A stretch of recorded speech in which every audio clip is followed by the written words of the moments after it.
Dear students, welcome to my channel TCP academy.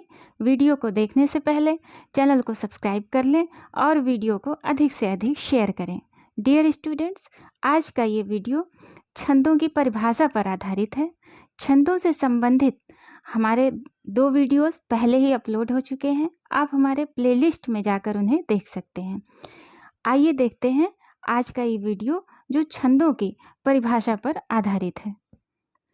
हरिगीतिका यह सममात्रिक छंद है। हरिगीतिका सममात्रिक छंद है। प्रत्येक चरण में 28 मात्राएं होती हैं और 16 और 12 पर यति होती है। अंत में लघु और गुरु का प्रयोग होता है। हरिगीतिका का उदाहरण देखिए।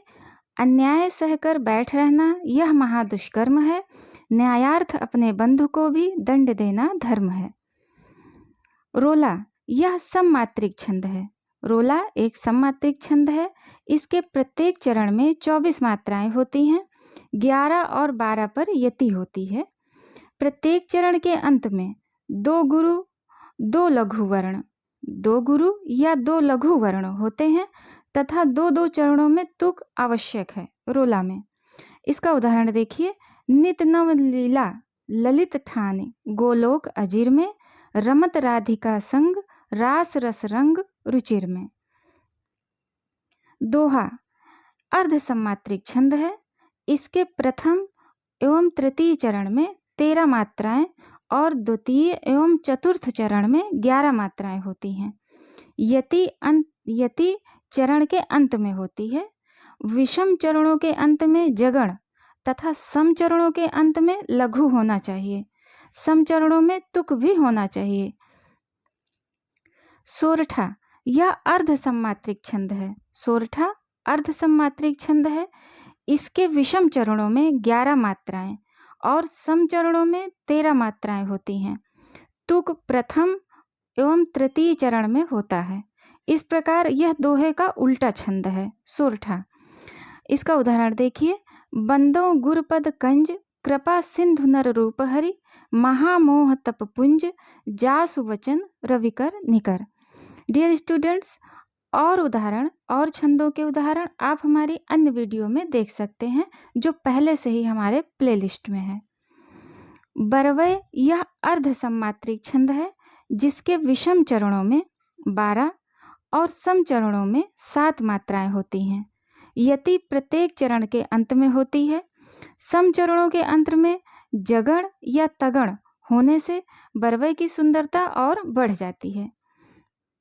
कुंडलियां यह कुंडलियां जो है विषम मात्रिक संयुक्त छंद है जिसमें 6 चरण होते हैं। इसमें एक दोहा एक रोला होता है। दोहे का चौथा चरण रोला के प्रथम चरण में दोहराया जाता है तथा दोहे का प्रथम शब्द ही रोला के अंत में आता है। इस प्रकार कुंडलियां का प्रारंभ जिस शब्द से होता है उसी से इसका अंत भी होता है। छप्पय यह विषम मात्रिक छंद है। इसमें 6 चरण होते हैं। प्रथम 4 चरण रोला के होते हैं और अंतिम 2 चरण उल्लाला के होते हैं। छप्पय में उल्लाला के शम विषम चरणों का यह योग 15 और 13 15 + 13 बराबर 28 मात्राओं वाला ही अधिक प्रचलित है छप्पय में। सवैया यह समवृत्त वार्णिक छंद है। एक चरण में 22 से लेकर 26 तक वर्ण होते हैं। इसके कई भेद हैं। सवैया के कई भेद हैं। मतंग यंद सवैया, सुंदरी सवैया, मदिरा सवैया, दुर्मिल सवैया, सुमुखी सवैया, किरीट सवैया, गंगोदक सवैया, माननी सवैया, मुक्त हरा सवैया, बाम सवैया, सुखी सवैया, भुजंग प्रपात सवैया। इस प्रकार ये सवैया के भेद हैं। द्रुत विलंबित यह समवृत्त वार्णिक छंद है। इसमें कुल 12 वर्ण होते हैं। इसमें नगण भगण और भगण रगण का क्रम रखा जाता है द्रुत विलंबित में। इसका उदाहरण देखिए। न जिसमें कुछ पौरुष हो यहाँ सफलता वह पा सकता कहाँ। द्रुत विलंबित एक समवृत्त वार्णिक छंद है। मदाक्रांता यह समवृत्त वार्णिक छंद है। इसमें 17 वर्ण भगण भगण नगण तगण तगण और 2 गुरु वर्ण के क्रम में होते हैं। 10 और 7 वर्णों पर यति होती है मदाक्रांता में। मालिनी यह समवृत्त वार्णिक छंद है। इसमें 15 वर्ण होते हैं। 7 और 8 वर्णों के बाद यति होती है। गणों का क्रम इसका इस प्रकार है: नगण नगण भगण यगण यगण। इसका उदाहरण देखिए मालिनी का। पल पल जिसके मैं पंथ को देखती थी, निश दिन जिसके ही ध्यान में थी बिताती। शालिनी यह समवृत्त वार्णिक छंद है। यह 11 अक्षरों से मगण तगण तगण और अंत में 2 गुरु से मिलकर बनता है। इसका उदाहरण देखिए: कैसी कैसी ठोकर खा रहे हो, कैसी कैसी यातना पा रहे हो। वसंत तिलका इसका दूसरा नाम सिद्धोन्नता है। इसमें 14 वर्ण होते हैं। इसका गणनात्मक क्रम इस प्रकार है: तगण भगण जगण जगण। अंत में 2 गुरु होते हैं वसंत तिलका में। इंद्र वज्रा यह समवृत्त वार्णिक छंद है। इसमें वर्णों की संख्या 11 होती है। प्रत्येक चरण में 2 तगण 1 जगण और 2 गुरु वर्ण होते हैं। इंद्रवज्रा का उदाहरण देखिए: होता उन्हें केवल धर्म प्यारा, सत्कर्म ही जीवन का सहारा।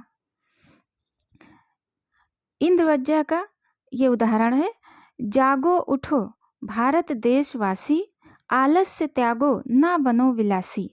ऊंचे उठो दिखाओ दिव्य कला दिखाओ, ऊंचे उठो दिव्य कला दिखाओ, संसार में पूज्य पुनः कहलाओ।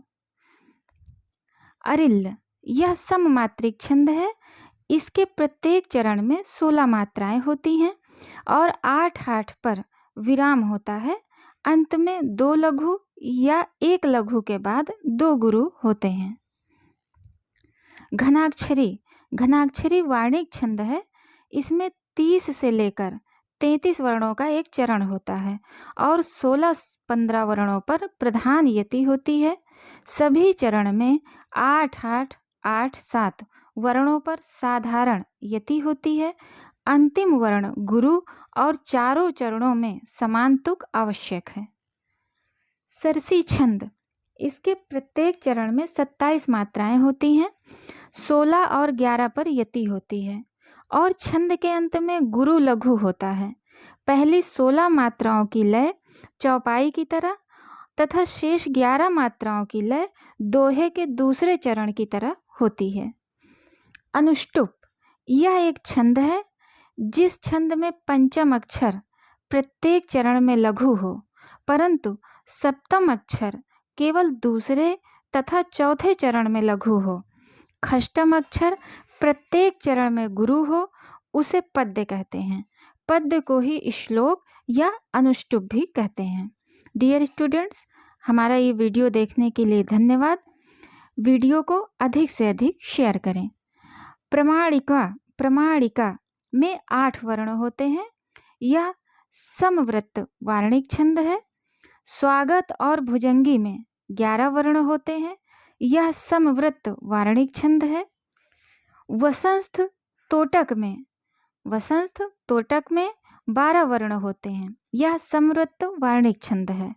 रूप घनाक्षरी में 32 वर्ण होते हैं। यह समवृत्त वार्णिक छंद है।